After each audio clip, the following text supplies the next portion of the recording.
رب سے جڑنے کا سفر، قسط نمبر 13۔ فاطمہ اب کافی حد تک سنبھل چکی تھی، الحمدللہ۔ بیمار ہونے کی وجہ سے اسے 1 ہفتہ مزید یونیورسٹی سے آف لینا پڑا، مگر قرۃ العین سے ملنے کا یہ فائدہ ضرور ہوا تھا کہ اب وہ جس بھی حال میں ہوتی نماز نہیں چھوڑتی تھی، خواہ لیٹ ہی کر کے پڑھنی پڑ جائے۔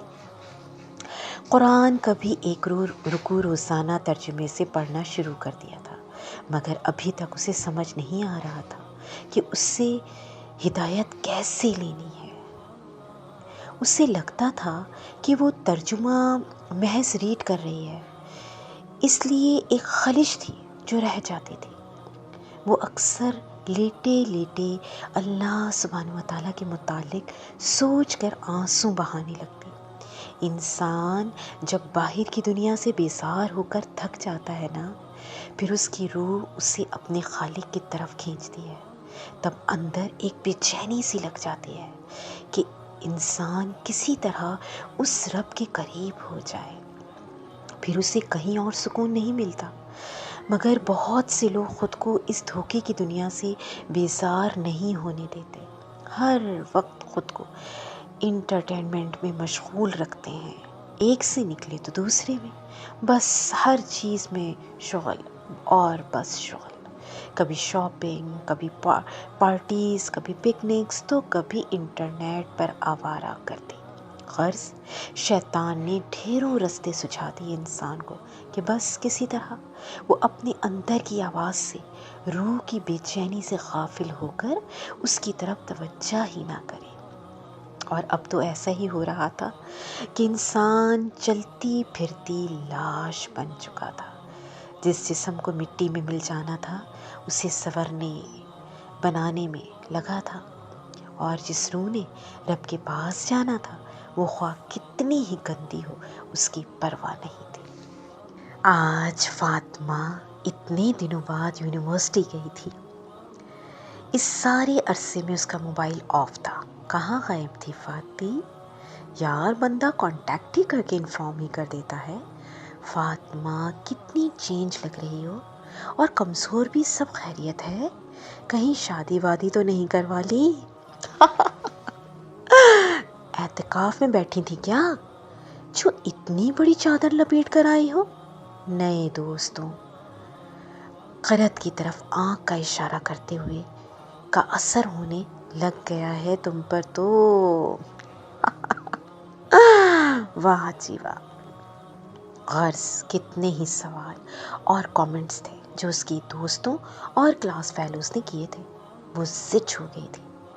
بیمار ویسے بھی اپنی بیماری سے تنگ ہوتا ہے، لوگوں کو مزید سوال کر کے اسے اذیت نہیں دینی چاہیے۔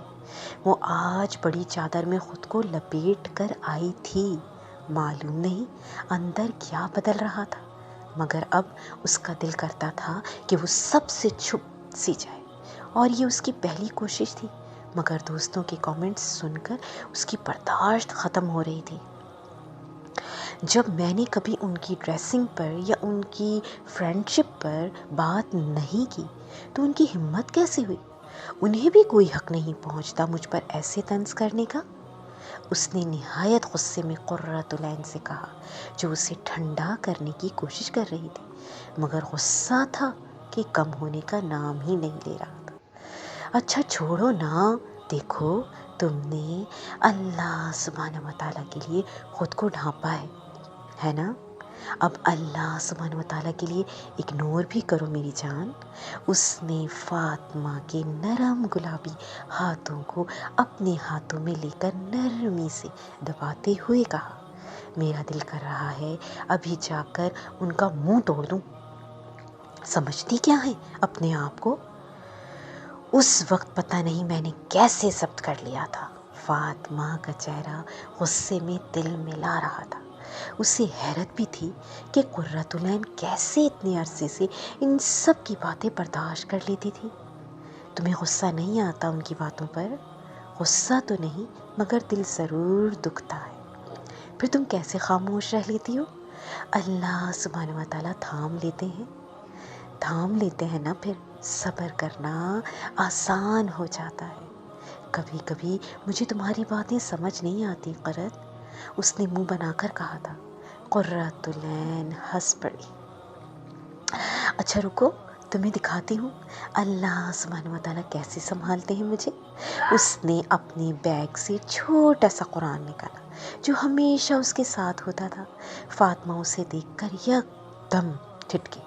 یہ کیا کرنے لگی ہو؟ تم بہتر جانتی ہو. تمہیں سمجھانے کیا اس کے علاوہ کوئی اور طریقہ نظر ہی نہیں آتا مجھے. قرۃ العین نے مسکرا کر کہا اور قرآن کھولنے لگی. تم اسے ہر وقت اپنے ساتھ رکھتی ہو، اس کے بغیر گزارا نہیں میرا.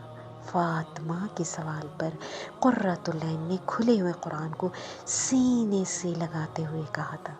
اچھا چلو دیکھتے ہیں آج کون سی تسلی ملتی ہے میری دوست کے لیے. قرۃ العین کی اس بات پر فاطمہ کا دل ایک دم دھڑکا تھا. اسے یقین تھا کہ اب اسے یقیناً کوئی جواب ملے گا. آخرکار اتنے عرصے بعد اسے قرآن سے جواب ملنا تھا. اسے اچانک سے اپنے دل میں قرآن کے لیے محبت محسوس ہونے لگی. تو جناب نے ہمیں چھوڑ کر نئے دوست بنا لیے ہیں. سفیان نے اچانک سے فاطمہ کے پیچھے سے آ کر اس کے کان میں سرگوشی کی، جبکہ وہ لائبریری میں بک شیلف کے پاس کھڑی بک دیکھ رہی تھی. اسے اچانک سے جھٹکا لگا. اس نے 2 قدم پیچھے ہٹ کر مڑ کر اسے دیکھا.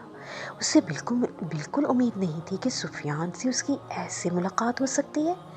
اب تک وہ اسے مکمل اگنور ہی کرتی آئی تھی. اس دن آخری میسج کرنے کے بعد قرۃ العین کے کہنے پر اس نے سفیان کو ہر جگہ سے بلاک کر دیا تھا. میں آئندہ تم سے کوئی تعلق نہیں رکھنا چاہتی. بہتر ہے تم اپنی زندگی جیو اور میں اپنی. اور پلیز آئندہ مجھ سے ملنے یا رابطہ کرنے کی بالکل کوشش مت کرنا. مجھے تم سے کوئی انٹرسٹ نہیں رہا. یہ سفیان کو ملنے والا فاطمہ کا آخری میسج تھا. فاطمہ جانتی تھی وہ کس انسان سے الجھ بیٹھی ہے. ہاں تو تم نے کیا کہا تھا کہ تمہیں مجھ سے کوئی انٹرسٹ نہیں رہا؟ سفیان شیطانی ہنسی ہنسا تھا. فاطمہ کا دل یک دم تیز دھڑکنے لگا. یاد رکھنا تمہارا بہت کچھ ہے میرے پاس، بہت کچھ. پکس بھی. تمہیں لگتا ہے کہ اتنی آسانی سے مجھ سے جان چھڑوا لو گی؟ سفیان پلیز ایسا کچھ مت کرنا. مجھے تم سے پوچھنے کی ضرورت نہیں ہے مس فاطمہ ریان. میں تمہیں ایسے چھوڑنے والا نہیں. دوبارہ سوچ لو. تمہیں ٹائم دیتا ہوں. یہ کہتے ہی سفیان مڑا اور تیزی سے قدم اٹھاتا ہوا لائبریری سے نکل گیا. فاطمہ کا وجود پسینے میں ڈوبا کانپ رہا تھا. سانس پھول چکا تھا. ہاتھ پاؤں برف کی طرح ٹھنڈے ہو چکے تھے. وہ پردہ نہیں کرتی تھی لیکن عزت اسے بھی پیاری تھی. اس کی پکس کے ساتھ کچھ بھی کیا جا سکتا تھا. کیا اس گناہ عظیم کی سزا اسے ملنے والی تھی؟ مگر وہ تو توبہ کر چکی تھی. وہ تو پلٹنا چاہتی تھی. پھر کیوں؟ اس کا گناہگار ماضی اس کا پیچھا نہیں چھوڑ رہا تھا. کیا اللہ سبحانہ و تعالیٰ نے اسے معاف نہیں کیا تھا؟ اس کی آنکھوں کے سامنے اندھیرا سا چھا گیا اور وہ لڑکھڑا گئی. اس ناول کا اگلا پارٹ انشاءاللہ تعالیٰ جلد ہی اپلوڈ کر دیا جائے گا. اگر کسی نے ہمارا چینل سبسکرائب نہیں کیا تو جلدی سے سبسکرائب کریں اور شیئر بھی کریں. جزاکم اللہ خیرا کثیرا فی الدنیا والآخرہ. وأحسن الجزاء فی امان اللہ.